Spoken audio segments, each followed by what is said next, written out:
This podcast is brought to you by Society Art Villeray. This exclusive gallery features local and international artists showcasing their extraordinary artistic talents. This fine gallery may also serve as a venue for your special events. You can find them on Instagram and online at societyart.ca. Thank you, Society Art Villeray. And now we return you to your podcast. Welcome back, guys. This is another edition of Sessions with Stef. I'm going to start off by saying thank you all, of course, for watching. Thank you for subscribing. Keep it going. Tell your friends, tell your mothers, your grandmothers. They have no idea. They won't understand what it is because they talk only Italian. It doesn't matter. Make them subscribe, watch it. They're going to laugh because I'm going to do something stupid at some point. At some point. At some point. Hi, Lisa. How's it going? Good, you. Good, good. As you can tell, we have an amazing guest, as usual. But it's not going to be as usual. It's going to be, we always have musicians on Sessions with Stef, but we're gonna dig into other topics today for a very good reason, and I'll explain right after we get into the sponsors and the people that help us do this. And of course, the first one, you already saw the ad before we started, Mr. M. Vidmar, Society Art Villeray. It's actually Society Art. That's the thing. It's an amazing art gallery. It's our new studio where we record from. And this gallery is fantastic. It's a beautiful place. Emerge.3, he's the artist that runs the place. There's local artists in here, and the art is beautiful. Also, artists from around the world display their stuff here. You can come and buy. You can come anytime to buy something, look at if you like anything. We can rent the space as well. If I know him, he's going to be opening up a bunch of these all over. So anyway, just saying, I don't know, it's a tidbit. I don't know if it's true, but if I know him, he probably will. He's an amazing artist, an amazing dude, and he lets us have this place, Society Art. So check them out, as you saw the ad. And of course, our next not sponsor, supporter. How's that? He supports us very much. He's amazing. His name is David Dakotas. He's the municipal councillor for the district of St. Bruno, right? Mm-hmm. Also, you've seen him in Laval. He's everywhere in Laval. So I don't know what, Lisa, you got to help me explain what he does. I know he works for St. Bruno, but he's also in Laval. What's the deal? What does he do exactly? I know you can call him for help. I mean, Yes, absolutely. Anything municipal. He's a municipal councillor. So what does he do? Tell me. So he's been representing St. Bruno since 2013. And basically he takes care of the decision-making process. And he attends city council meetings. Basically, he interacts with the citizens of his district, and he is their voice. He provides the opportunity to help them and to be the voice of the citizens.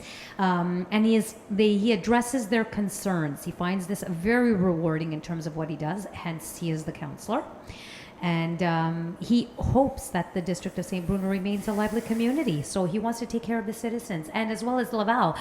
He did have an event last week at Parc Lausanne in Laval. Oh. So because he's always in Laval. He's always there. That's where he's from. He's from Laval. Okay. And he just embraces his community, embraces the people, and good dude, such a good dude. He is I met him very a hard couple worker. times. He's a hard worker, but a nice guy. Yeah. Always calm, and he wants to help you. You feel his authenticity. That's what I Exactly. felt with him. He's very authentic, and he really does want to help the citizens. So really, thank you so much. He's done so much, so everybody should be even checking him out on his website, David Dakotas, and get a little bit of a, tidbit on what he does and what he has been doing and what he holds for the future.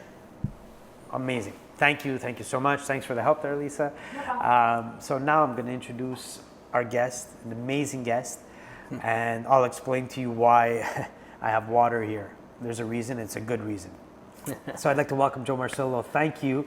Amazing drummer, amazing musician. Wow. Yes, amazing. Thanks for having me, fantastic. by the way. No, Thanks. thank you for coming. No, it's my pleasure. I thought of you.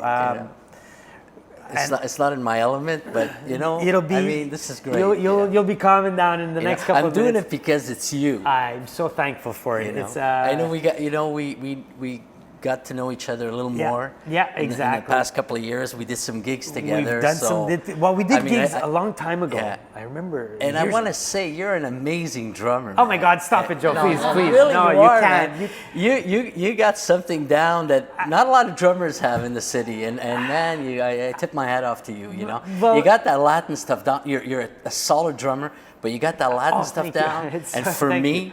I love that style of music, and I mean, it's wow. you know, it's inspiring. Oh my God! Please, It like, really is. This really. is coming from. There's no BS here, man. Thank you. I'm telling you the That's- truth. and you I know? take that to heart because know, coming so- from you, it's the biggest compliment because come I look on, up to man. you as a Yeah. drummer. Years ago, I was playing keyboards and you subbed for us, and I'm talking 20 years ago, and I remember playing, saying, "Fuck, this guy's good, man. It's clean." Wow, and, man, thanks, And thanks. your Yeah. timing is dead on, and you're clean, and, Yeah. and you get the job done instantly, and you play super well. Yeah. And I loved it, and you were an inspiration to me years Yeah. ago, and then I started playing drums, But and then again, let me continue. Not only do you play drums, then you get on the keys, man, and you blow people away. You know, well, so. I don't know about blow people away, No, but I but play. you I do. play. You know, you got it. Thank so, you, thank you. know, It's very- congrats, man. That's very Really. nice of you. I mean, Yeah. look, we're gonna talk about where you play, who you're playing with nowadays, and the gigs you do. You the wanna do gigs that you've done. first? No, actually, because right now, anyone who watches it regularly, usually I start off Sure. and I'm taking shots, and I'm, hey guys, cheers, and Yeah, and we'll pass on the shots. we're gonna for pass on the tonight. shots, and we're gonna have water. It was a. I want to do this different podcast because it was a dark week. Yes, it was. Especially for musicians in this city, because on the same day, and I don't want to keep the whole podcast dark, but I do want to talk about it. I want to bring a little bit of an awareness, and I also want to bring a thankfulness to people like Joe for what he does other than drumming, because we lost two musicians in the city on the same day. Friends of mine, I had seen them both within the last 2 months. One more than the other. I mean, the other I knew of, who you actually helped in the past, and I knew of Johnny. I knew of him. I met him numerous times. He was a musician. We never worked together. I know people that worked with him, and we had common friends. We did meet up in a hall literally a month ago, or 2 months ago maybe. And we spoke for Yes, about yes, an yes, hour. I Yeah, you were remember there. that. Actually, Yeah, we I were was- there. And I spoke to you that night, and I spoke to him for a good while you were playing. Right. And I was admiring the jazz stuff. It was Right. amazing. I spoke to Johnny, and we had a whole half hour, 45-minute conversation Yeah. about the industry, but pretty much like we would do right. here.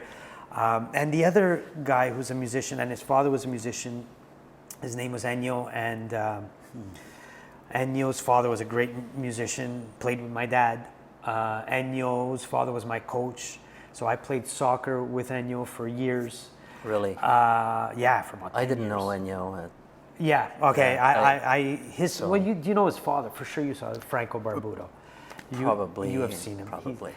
At Plaza Vogue, where we were, he played the piano. This guy's been around for years, and now he passed away. Oh. But he was the piano player down Okay. there every time, and he would play with Carla Longo, the guitar, for years. Okay. Anyways, all of the Italian stuff he used to play, and his father passed a year ago, and now his son, who was my age, and we played soccer together, who played guitar after his father passed. He picked up the guitar and he was playing gigs, and I ran into him in a couple of halls 2-3 times. But we kept in touch because we knew each other from soccer. And then when he started music, he reached out to me, hey, what do I do for some gigs and stuff like that? And it was sad. It was a sad day because it was on the same day. I don't know, the ins and outs, and I don't want to get into the ins and outs. Well, I don't want to get into their personal stories. I know it had to do with substances, depression. I don't want to say mental health, but there was, yes, obviously, it all ties in together. right. It's all one. It does. And I want to bring this to the forefront because we need to pay attention. And I found, knowing these guys or knowing so many musicians, there are guys that have substance problems or depression problems. It's all over the world, of course. It's all over everywhere.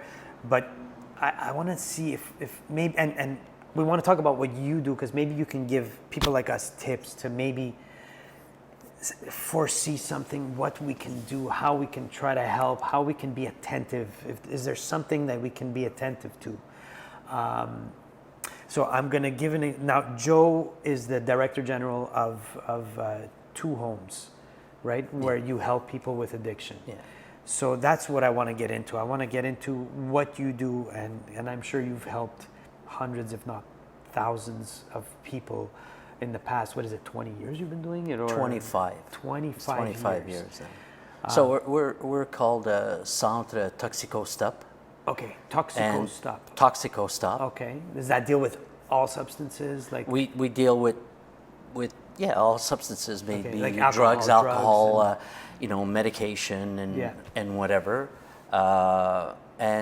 We house people, we treat them. We have 2 programs, 2 homes. There's a short program, which is a therapy. It's a short 21 to 28 days. And, people get a chance to, get out of society or whatever they're living. They lock themselves up and they get an opportunity to, see what's going on. And we have, professionals, counselors there that help and, evaluate them. And prepare treatment programs for them, and also what we call exit programs, so like that once they go back, they have some kind of... So each house is specialized? Yeah, and then the second home is a long-term, more like 6 months to a year. We call it a reintegration program. In that home, they live there with us, but there's less therapy, there's individual counseling, there's always evaluations that are being done, and which are important depending on what level or what stage they're at in their recovery. And but they get the opportunity to go out into society, deal with the issues, maybe family or obviously a lot of people that have addiction problems have problems with their family. But they get a chance to go out there and test the grounds, maybe with family, or if they have health issues or legal issues.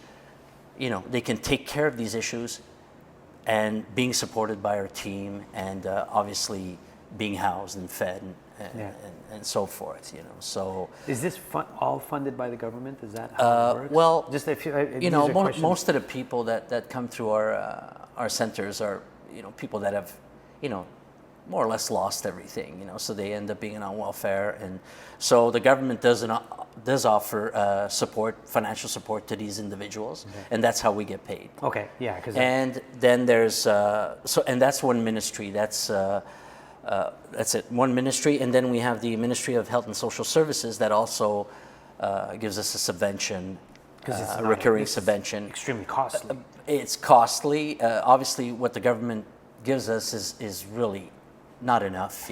If you compare, what it costs to house someone in a jail or in a hospital, well, we're there to take these people that have these issues and take care of them, but we don't get close to what they're getting paid. So that's always an issue, and that we're dealing with. And then obviously the individual works and has a problem, wants to check in. Some of them have insurances that pay for the stay and so forth. And do you keep so everyone that goes through the system, is there like an open book kind of, hey, give us a call if you feel 2 years later like you're in the same? Well, we don't do much aftercare. Okay. But while they're in the program with us, we help them build their support system for once they're done. Okay. So we obviously use other resources, even government resources, whatever it may be. Okay. And the deal is to, while you're in there, because you can't deal all your issues in a short 28-day program, even 6 months. It's recovery. When you make that decision to get sober and clean and get on the path of recovery, it's a journey. It's a life journey. So because you're going to say, well, the problems. What are the problems? There's this saying, 15% of the problem is the substance. 85% of the problem is your emotional, physical, mental, spiritual being.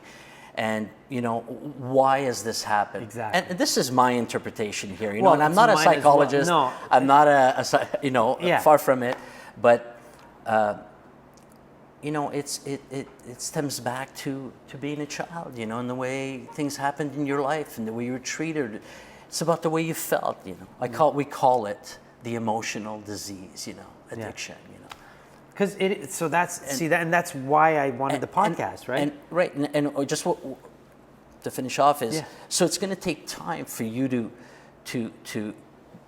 dig deep and deal with these issues. But one thing you have to do is you have to stop using. Yeah. You can't, you have to make that decision, and you have to find that. I say usually if you can associate, because a lot of people that are addicts and are at that point in their life, drugging or using whatever is a painful experience. Yeah. You think you're getting high, but you always end up the next day, Yeah. wanting to die. Yeah. And if you can associate using with that painful experience, because that's what it is. You use, you suffer. Yeah. That's what I try to tell people. If you can connect that, I'm going to get high. Well, what's it going to? Oh no, I'm going to suffer. So that's when you're at that stage Yeah. of addiction. Basically, you suffer. That's the way I see it. Yeah. So if you can, connect and play it out in your head.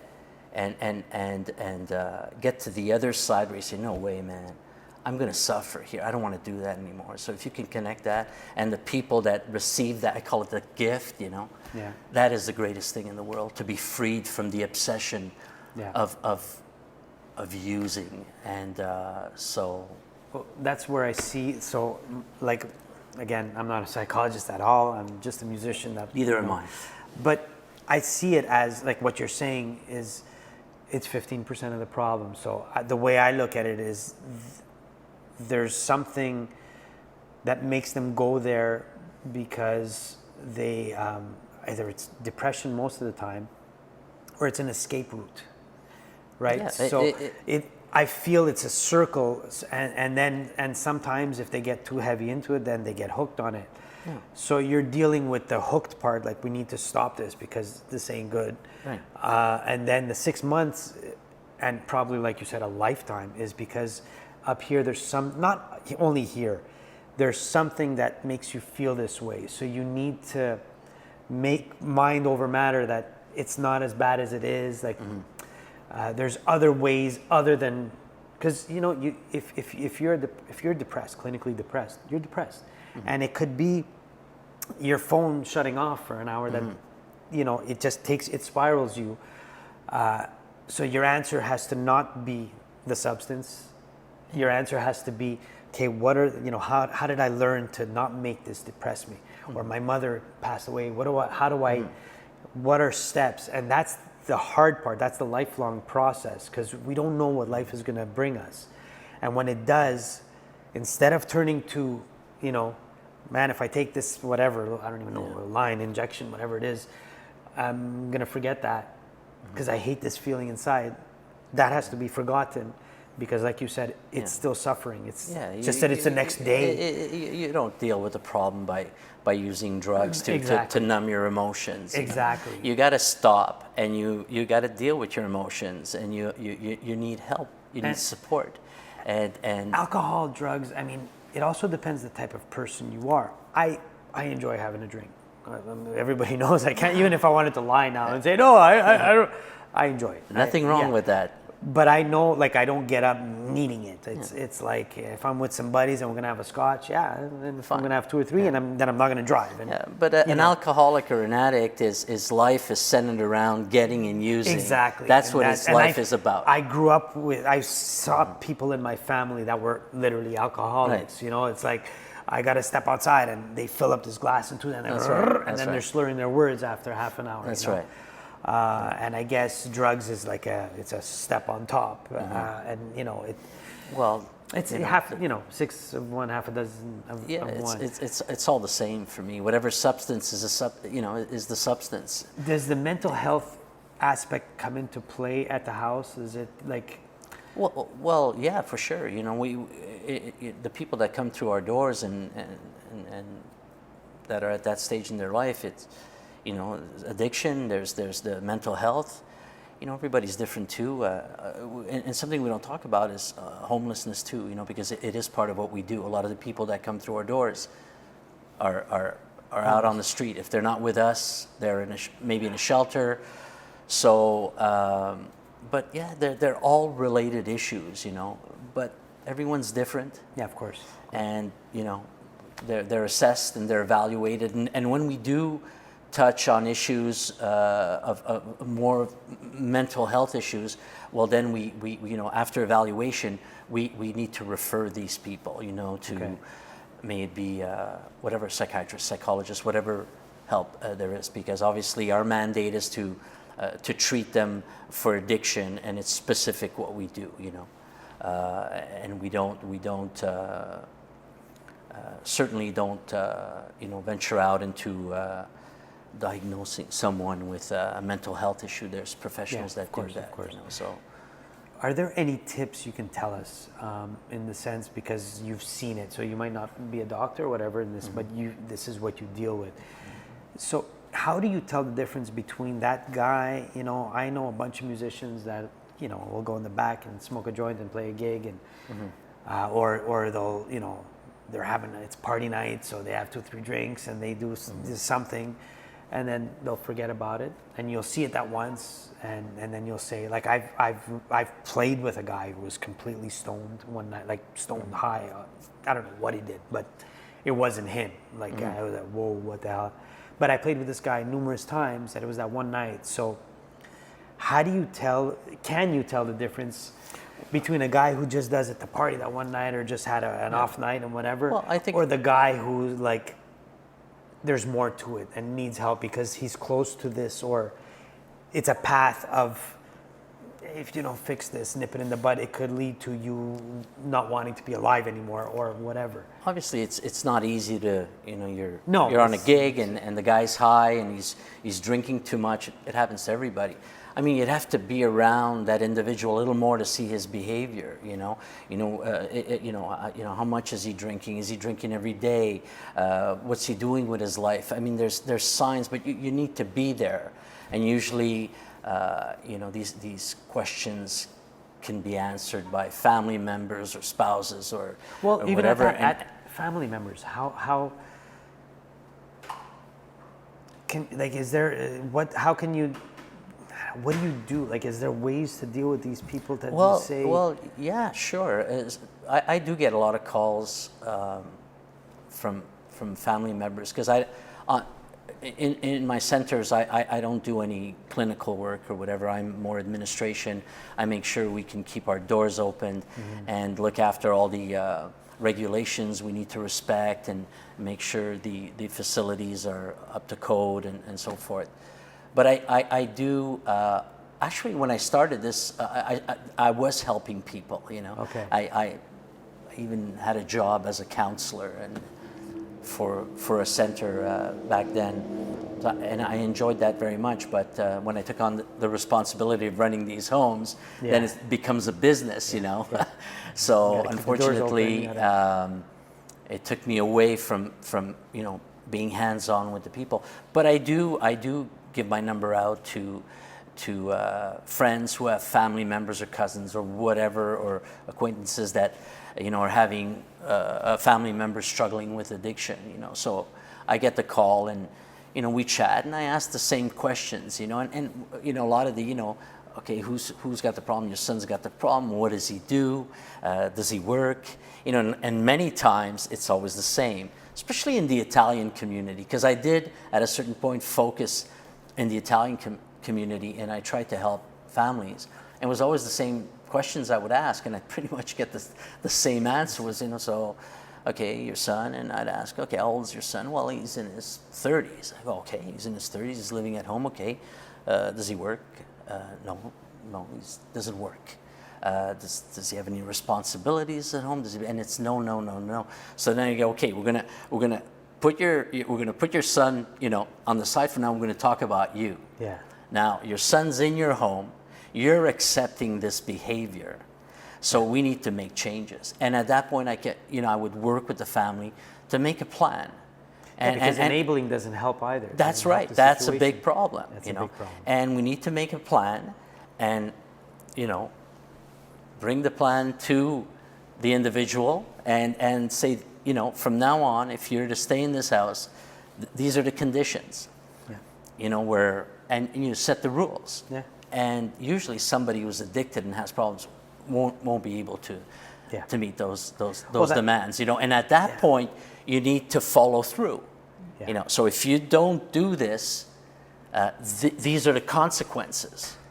So if you can follow through, the quicker you can make the individual or hold the individual accountable for his actions, hopefully we'll have success. But we don't know, because addiction is, as they say, cunning, baffling, and powerful.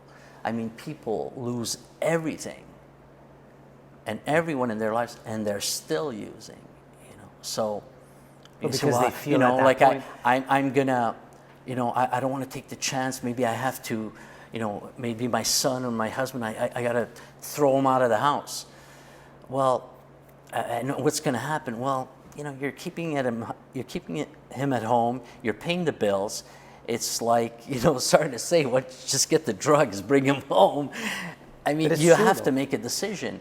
And understand that you could be part of the problem. Yeah. And you want to stop that. Yeah. When they talk about, or we talk about a lot about tough love.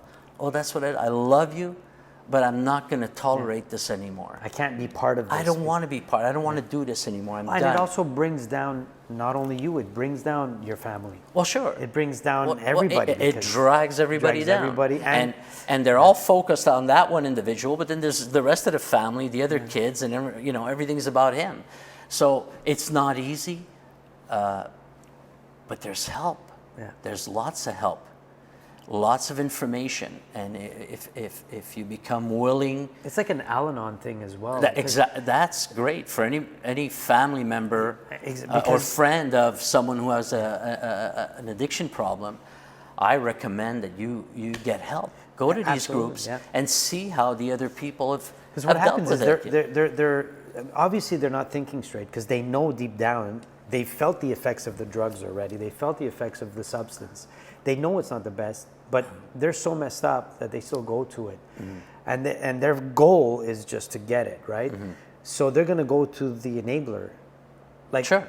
You know what I'm saying? So sure. if you're and enabling doesn't help. It's of course. It's not being mean. It's like, I just can't allow you to be with. And actually, I heard this from a friend of mine, one of the hockey coaches, or a friend of mine who was a coach.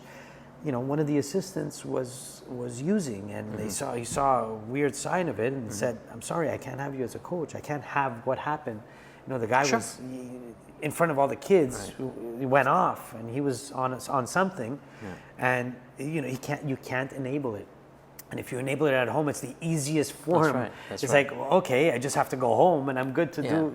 You can't do it at work. No one will let you do it. And just to go back to what we were saying, what are the signs of somebody who's behaving that way, or addicted, or it's sorry about the mic. Basically, they lose their jobs, they have no more money, they're borrowing. Those are some of the signs, Yeah, because it is expensive too. Like on top God, I'm sure it is. Yeah, I'm sure it is. I mean, I don't know the prices kind of thing, but. I mean, drug dealers all fucking drive good cars. I don't know. No. I guess. But that's it. It's. So what's the okay? So I dealt with this years ago. One of my best friends, and it was a gambling addiction. Sure. But he got to the point where he started borrowing, and I didn't know what to do. And I was a kid, man. I was 17, 18, we were in college, and I had to come up with an intervention, because me and my other friend said, this is getting bad, we can't, and we spoke to him once, twice, and no, it's all under control, and we knew he was lying. He's like, okay, we need to do something. And we literally went to his parents. And I remember we rang his doorbell. He was home. And he's like, what the fuck are you guys doing here? And we literally said, I want to talk to your parents. And he was like, what? And he was mad at us. Thanks us. Till this day, we're best of friends. And he thanks us all the time. He says, oh my God, you guys got me out of a jam, because it was bad, but it was going to get worse. Sure. And we, I was in this house with his parents and his sister, like, bawling, like, what the fuck are you doing? It's a shock when your child is, 17, 18, and what? You owe how much? Like, what is happening here? Because you're going to put it in machines, and, he was gambling. So, and that was an intervention done at that age. We were 17. He didn't have much of a choice. We rang. But as an adult, what's a good way to, do you do interventions? When do you say it's time as a friend, as a family member, as a... Well, I think what you did, if everybody would do that, we'd save some lives. It was easier for me as a kid. Not that it was easier. The fear of our parents was still there. But as an adult, it's not there. So sometimes you feel like, I'll talk to, I think that guy's a little off. He's having trouble. Well, it's his life. He's got to figure it out. At what point do you say, I think we really need to do some sort of intervention? And what can you do as an adult? I don't know if I would be able to do it now. I would like to know. I mean, there are simple things. First of all, in my opinion, if you detect or you see someone that maybe you think may be struggling, maybe with addiction or some other problems, there's nothing wrong. Hey, buddy, are you okay? I see you a little up. If you need to talk, I'm there for you. Maybe you can open the door that way. I think that's perfectly normal. But most of the time they're going to say, no, I'm good. And that's fine. But you opened the door a little. Hey, maybe the guy'll consider it next time or whatever. Or what if it's your really good friend and because you've known him for years and he's lying, but now you're an adult. What do you do? I think the best thing to do is to confront him and tell him and be honest. That is, like your friend that is grateful today because Super of grateful, the intervention. Well, that's the result. Maybe, once you're intervening, he's going to freak out. But do you leave it to the wife? Sometimes if they're married. Well, there's so much you can do. But you should confront the individual and be honest and tell him the truth. This is what I see. Yeah. And how's he going to take it? Well, the point is you need to bring it out. And again, it's very touchy. It's touchy. But you can't start stepping on people's toes and assuming and pushing people into it. Forget about it. They're going to run. That's not what you don't want. That's not what you want to do. You don't want to. You don't want to push them or force them. That's not going to work. But you want to open the door. You want to do it with love and kindness and care. Be sincere. And hopefully it'll happen. But we don't know. We don't know. And one thing about mental health and people may have suicidal tendencies, and that's a question I was asked. Again, I'm not an expert, but if somebody mentions suicide or anything having to do with that, it's important that we act. Then rather than saying, oh, okay, act. How can we act? I mean, there's helplines, suicide helplines you can call and get some info, and they'll guide you. Yeah. But doing nothing is really not going to do anything good for anybody. In your line of work, have you lost a lot of people that you've come across? We've lost a few in the 25 years that I know of. Yeah, for sure. People passed away, overdose, or even suicide. How do you deal with that as a? Well, obviously, it's not like, I stop and think about the individual and wow, here's another one's gone. Yeah. But then when it hits close to home, like with John, yeah, wow, that's difficult, you know. And just getting back to John a little bit, the last 2 weeks of his life, I was with him almost every day, if not by phone. We saw each other, we talked, we were trying to encourage him to. I just want to say, I truly believe he made a decision to open up. He became honest, and I really believed he was on the path. You know, was it going to last? I don't know. And then obviously, I also saw him during the 2 weeks where he was really struggling emotionally. You know, and so it was unfortunate. You weren't expecting it? No, I wasn't expecting. I was concerned. Yeah. Because it was hard what was going on in his life emotionally, and I was concerned. But you know, we kept an eye on him, talking to him, and you know, motivating him and encouraging him to go on. You know, we were taking it a day at a time, and so it's a tragedy. It is a tragedy. Yeah. It is, and you know how.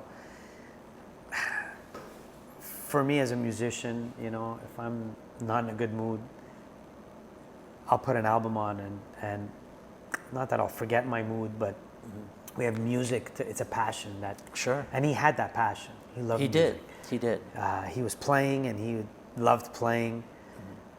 So you know that it must be really dark if. I'm not saying that because you're a musician, if you get to that point, but we have something, you know, music. And everybody does, but for me, it's music. It helps me get out of a certain state. And if someone can't, and he's a musician, like he had music to help him, and he had people like you to talk to, and it's still, I don't want to say it wasn't enough, but it wasn't enough because he was at. So imagine how, I want to say black his heart is. Like, I can't imagine. Even Ennio, you know. 2 kids, an 8-month-old, and it affected me every time because I think about it and I can't even say it, but the 2 kids, he's probably thinking they're better off without him. That's fucked up. That's messed. It's it's terrible. Yeah. I need water here. That's good. It's good. We lots of emotion. You know, it's good. We're living our emotions. We don't. I can't even fathom. I can't even fathom how bad it must be for them and there to get to that point. You know. Yeah. I don't know. I don't know. If you know, we and amongst our friends and musicians, and we've been chatting, and you know, and then we look at our own lives, and you know, and I don't recall ever. I've had struggles in my life, you know, but I don't recall ever thinking that or wanting to act on that, and so it's just. But it's also the wiring. I don't want to say the wiring of. That's where the mental health comes in because some people. That's right. Some people it won't even cross their mind, and other people are wired. They're predisposed to actually. That's the first thing that comes to mind. I guess. You know. You know, it's like food. I know some. For me, if I'm thinking about it 24 hours a day, what am I going to eat? And then I know some people. Oh, I forgot to eat. Like to me, it's like what you know. Like I really enjoy food that much, and to them, they you know. So it's and is it healthy? Is it mental health? It's a predisposition, so it comes from there at a certain point. It does come from, how your brain reacts to things and how you're able to either fight it or not. And that's where we have to stop the blame game once in a while and get help, and it's in ourselves that we have to say, okay, I need help because and you can't feel bad about it. It's just the way you process it, and it's just the way the genetics that were put together for you. Your brain does that, and so is it? It's like ADHD is like the same idea. Yeah, and I like what you said, because if it's someone who's struggling with addiction or family who has a family member or a friend or whatever that's struggling with having someone who's addicted, I mean, it's important that you reach out for help. There's lots of help, and you need to bring these things out. You can't keep them in and No. hide and hope that nobody knows what's going on in your home. Get help. You bring it out. You'll save lives. Masking is you know, you have to know when and where to mask. You know, if you're playing with the band and one of the singers is having a rough night, then you got to mask that singer and make the other one do it, and you know that's okay. You overload. You the overload reverb. the fucking reverb. You got to mask it somehow. You don't want the client to see or whatever. But there's certain things like if that's your go-to and you're depressed about a certain something, you've got to take the time to figure it out. You've got to, you know, sometimes it's just talk to someone. Like it used to be so voodoo talking to someone. Yeah. It was, oh, you're crazy. I got to go talk to someone. No, but back you in the have day. to. But man, they know how to figure it out and how to help you figure it out and and it feels good. It feels good to say, hey, the last month I feel like a piece of shit because of whatever. Sure. You know, and sometimes you don't even know why you feel it, but they know how to uncover it. And then once it comes out, it's like a weight off your shoulder, and you're like, okay, now I know that this is it. Let me deal with this. Sure. What are my tricks? You know. Sure. So yeah, I mean, on that note, this podcast is to be a little bit informative.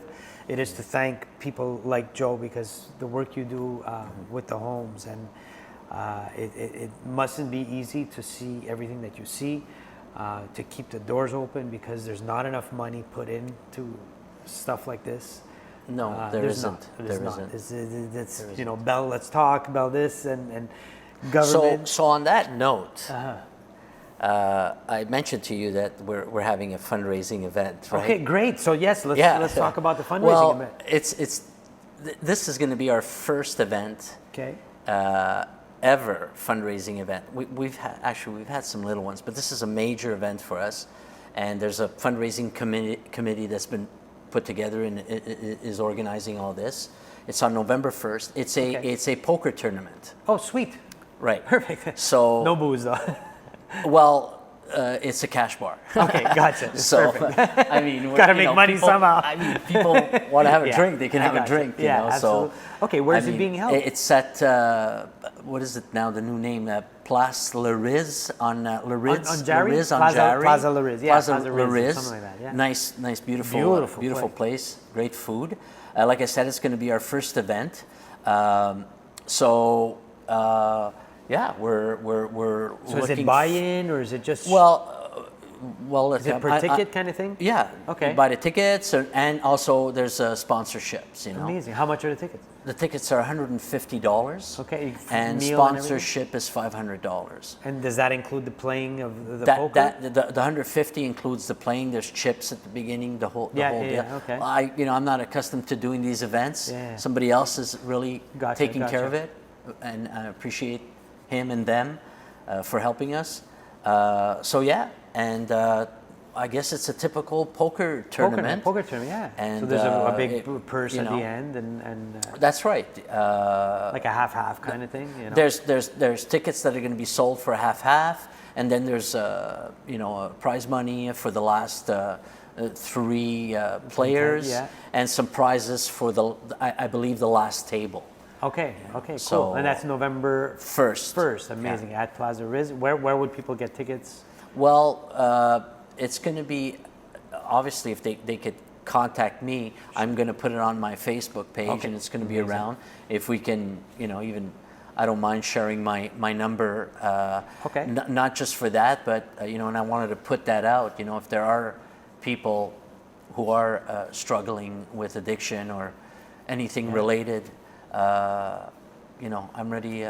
You can put up my number on the screen. Do you want to say your number, and I'll put it up? And sure, yeah. Okay. So you can simply call me at 514-262-7589, and amazing. If you want to get involved and help us raise money for a great cause. Do the houses have like any Facebook or Instagram or whatever that people can follow? Or no, it's all like personal stuff. And right on. Okay, cool. So I mean, follow Joe, of course. You're on Facebook and Instagram. Yes, I am. As well? You can look me up there, and we can communicate that way. Sure. And we have a little promotional poster that's going to be going up. But we have a lot of volunteers and a lot of support is coming in for that. So Amazing. We're excited to gather for this cause, and obviously, like I said, we need support to do this work. If people want to do other fundraising events, do you for sure reach out to you? You're the guy. For sure. Okay. Hopefully, we can do a music event eventually in the future. Sure. That would be really nice. Tickets of show Whatever, man. whatever. And it's not just about raising money. It's also about awareness, and there is a center that exists. Yeah, absolutely. And we're a humble place where people can find because comfort. everybody donates to different things and different charities, of course, but these are and it's hard. We know it's not funded. There's never enough money for something like this, because just picture, he's got someone for 6 months fed, housed, therapists, being seen. We all know the prices of these things. That's right. That's a hell of a price tag. Yeah. And not just one. Like how many people can you accept? And is it scattered amongst both houses? We have 36 beds. Wow. Okay. So we pretty much 36 people and about 15, 20 staff members, and from counselors to people who do supervision, and we need staff at night. There's usually a waiting list, but our short-term program, within a couple of days, maybe a week, you could get in. Okay. Yeah, that's pretty good. But we do have waiting lists. Okay, for sure. So, yeah. Wow. So guys, if ever anybody wants to even do a fundraiser, you want to do a poker tournament, man, just come up with something. Sure. Reach out to Joe. Yeah. The money is always, especially that he's running it, that the money is going to be put in where it needs to be put in, and it's not just some sort of foundation that we're helping. Yeah, no, to have houses like this, you need to be certified with the Ministry of Health and Social Services. It's not just anybody, and the regulations and guidelines is like, everything is scrutinized, and we just went through our certification renewal, and I tell you, I think it's the best marks we got since we're obviously, because we grew as an organization, and we're always striving to improve and offer the best service that we can. Gotcha. That's pretty much it for that. In terms of your drumming, now let's talk a bit about music here. I mean, you've been playing for many, many years. Where did you study? Most of my studying was done with individual, private teachers. Then later on in I was in early 20s, or I did a couple of sessions at the conservatory, McGill Conservatory, kind of what was it, like jazz band? I don't even remember what it was called. That kind of stuff. Met people. Always worked with individual teachers, and I played a lot. I played. For me, I played different styles of music. That was my thing. Being a drummer who did the wedding scene, you had to learn all that. Yeah, every style possible. Whatever style, especially that Latin music, continental music, from playing, sambas to bossa novas to cha-chas to polka waltzes to all the styles. So what happened is doing that. When in my younger, I was like, I would play the beats, but it was like I'm not sure here what I'm doing. So I decided to learn, and okay, so what I need I want to know how to play a cha-cha, how to really make it sound like authentic, but on a drum kit, like about that. There's absolutely. Like salsa music, it's all about percussions. Then we take that and we have to implement it on the drum. Right. Yeah. So, and it was important because obviously it was also confidence. It's like, what am I doing here? You know. So I went out and I hooked up with a teacher and we went through the, it was basically I need to learn all these beats because when back then it was Jim Hellman. Jim Hellman. No. Yeah, a guy who studied some Brazilian music too. Oh, cool. Okay. So it was my first, look at playing salsa on the drum kit. Oh, cool. Okay. Cool. But it was samba, bassa, and we did some other styles, but especially those styles. And it was important because you want to play with the band, and then you want the guys not to go like, what the hell's the guy doing? You know what I mean? It's like, and it's happened to me, Actually, with everybody. where I did a gig. I think it was a gig with you guys, and I think Kiko was on Perks. Absolutely. So okay, we're gonna play a merengue. So I start pulling out one of these variations merengue. He looks at me and he says, No. Just play the hats and four on the floor. And I go, okay, sir. So it was like, that's I was green. Yeah. I was trying to maybe show off. The same thing happened with me. You're right. Right. So. But then again, you know what? We turned Kiko is this guy. I played with Kiko forever. Yeah. He's amazing. He He's Cuban. Yeah. He's an amazing percussion player. Yeah. But on the flip side, we played a jazz tune, and I'm like 2 and 4, buddy. Yeah. Right? Yeah. Oh, well, he looked at me and said, "Well, it's just that's his, what it is." His thing." He turned to me and said, "Oh, whoa!" Yeah. And I sat with him numerous times. Okay, show me this, show me that, and and then vice versa. Yeah. Hey, dude, if you're gonna do like a pop thing, the accent's got to be here and there, and That's not right. like That's right. because. Yeah. And with that discovering what these beats are, and also to learn how to swing and what that was about. Mm-hmm. And back then I kind of scratched the surface. But anyway, what happened is that's when I started practicing a little more, and then what happened? I'd go on the gigs and I'd start playing these beats, and then the guys turn around and say, "Oh yeah, man, that's it." Amazing. You got it. So that was important for me, to play on the gig. It's not about all kind of chops or whatever, but it was about grooving and seeing the smile on the other musicians and their grooving too. Yeah. That's what it's about, really. Yeah, it is. So that was important for me, and that I built my confidence there and went off and I did the wedding scene like everybody else. Lots of wedding bands. Back in the day with the band Cognac.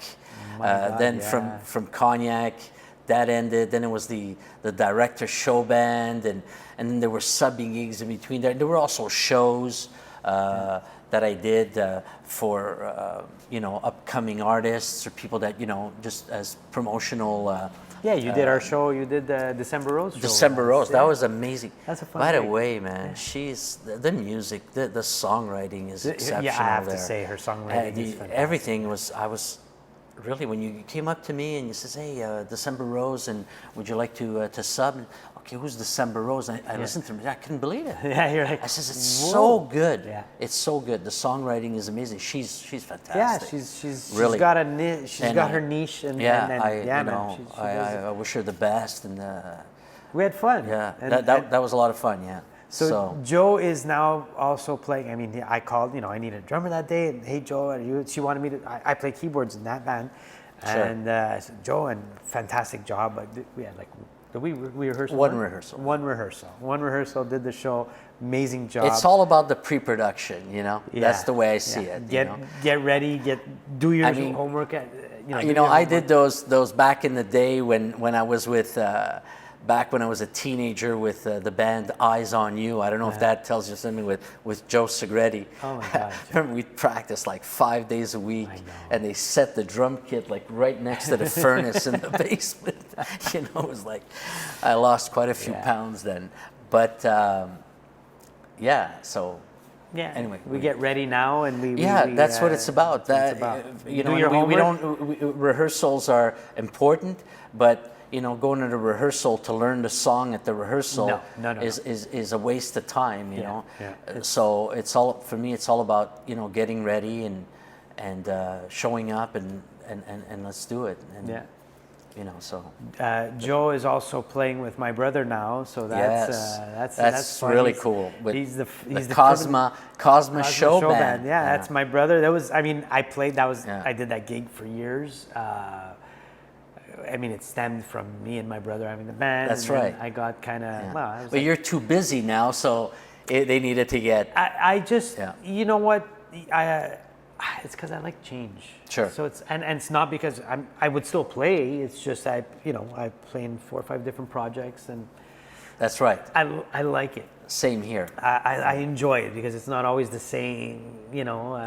I kind of like that. I've become the drummer for hire. You know. It's amazing. And that's I love it. best. You know. That's great. And nowadays, in comparison to maybe 10 years ago, where you'd hook up with one band and they you know you'd be playing 40, 50 gigs a year. That doesn't Not not for me. It doesn't exist anymore.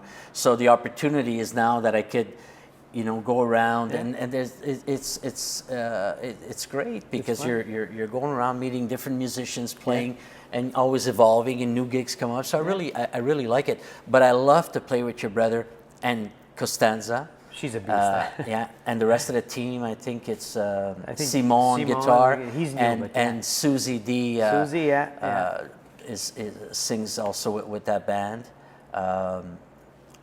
and I love it. I wish we'd play more together. Actually, we have a few gigs coming up. Yeah, so, yeah, So exactly. looking forward to That's that. good. That's I awesome. also stepped on your toes because you couldn't make it, and I did a did, Latin yes, gig. yes. And I worked hard at learning some of those beats. know, I know we were going to hook up and sit down, but you know, Marco knows what he wanted to hear. Yeah, you know? yeah. So we worked it out. Yeah, he told me he was getting. I said, hey, You know, I'm there's there. it's really been a learning experience for fun me gig. too. It's a fun gig. You know, I could play it, but you know, it was discovering, okay, what is played when? Yeah. And what's expected of me, you know? Yeah. And not stepping on the Perks toes, you know? That's figuring out important, what you know. fits in that ensemble because there's so many different variations. That's especially right. In salsa, That's right. You can do everything on the drum set, but not really. But Yeah. you just gotta find a hole, not a hole, but find a groove and get it going and come in at the right spot. It's all about that. Yeah, You know? so that was a beautiful experience. Wow. I'm gonna ask you one last question before we end this. Is there one gig, like what is the worst, most terrible thing? Oh my God. Funny, non-funny, whatever that. If you can come up with something, I've heard so many stories. We call it worst gig ever, and we've so many stories have come up that I cry myself to sleep sometimes because I think about it. Oh my God, that must have been funny. I don't know. There were a lot of So many, right? It's hard to some come gigs up. that I want to forget, you know. But you know, I don't know. Was there ever a gig? I don't know. A singer lost their voice, or someone fell. Well, yeah, I don't someone know. fell. Yeah, there was. I'm not going to mention any names. I still remember that one all the time, and that's I don't want to amazing. mention names. No, I think it's funny. So big show with a Quebec artist. Okay. And we're doing the gig and we're rocking, the crowd is going. So the musician runs out into the crowd and then comes back on and wants to fly and, you know, jump up on the stage, just kind of misses the stage and just disappeared on the floor. And that was that was the greatest, you know. Or at the same show, and this was a long time ago, same show, the artist had this feather shawl or whatever with candles on the side, and her shawl caught on fire. It was like, you know. That's worth gold. You see, I love those stories, man. But the worst experience, one of the difficult back in the day, again, oh man, a lot of shit happened with that artist. They had me, you know, play drums and control the back then the tracks. It was this MC 500 thing. Okay. With these discs. Yeah. So what happened is, like all the tunes had tracks and backup vocals. You know, it's a really big show here. Yeah. You know? Click track and all. So I had the responsibility of running the tracks, but of loading the next diskette, and it was like it takes like 2 minutes. You know. And it's turning. So the cue was, look, at this point you need to talk. I mean, she spoke like for for 10 seconds, man. And then I got jammed. I had to pull it out, start over.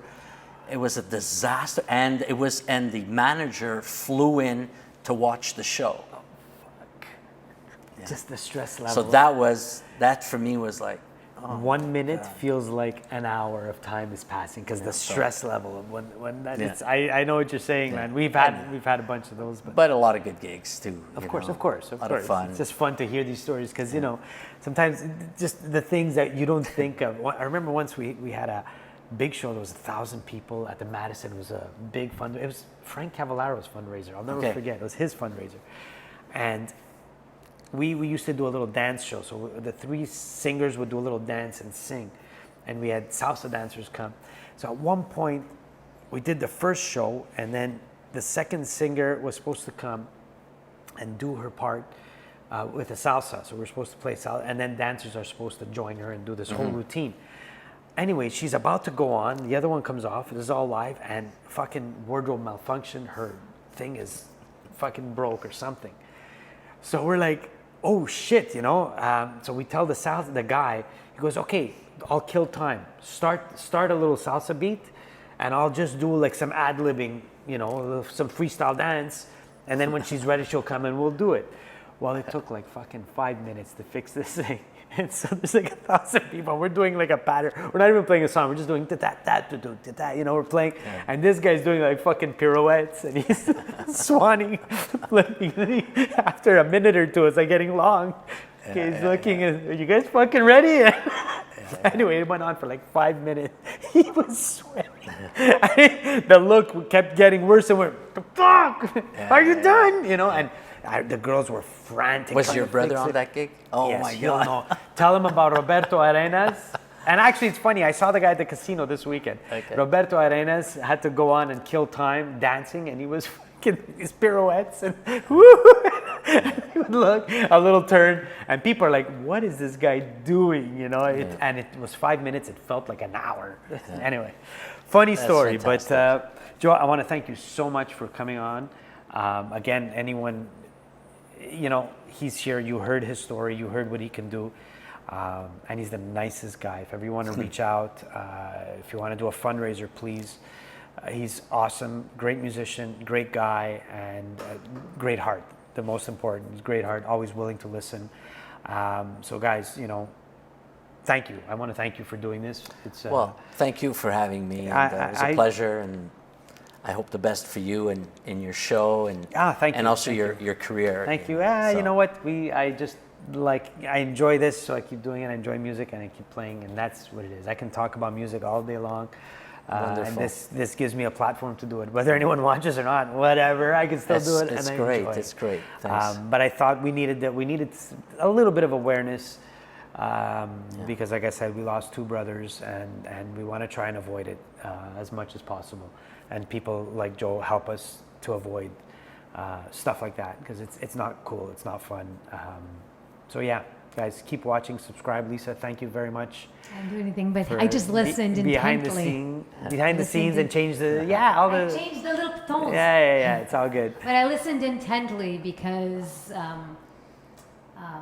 it's hard to see somebody or to know when somebody's actually broken inside.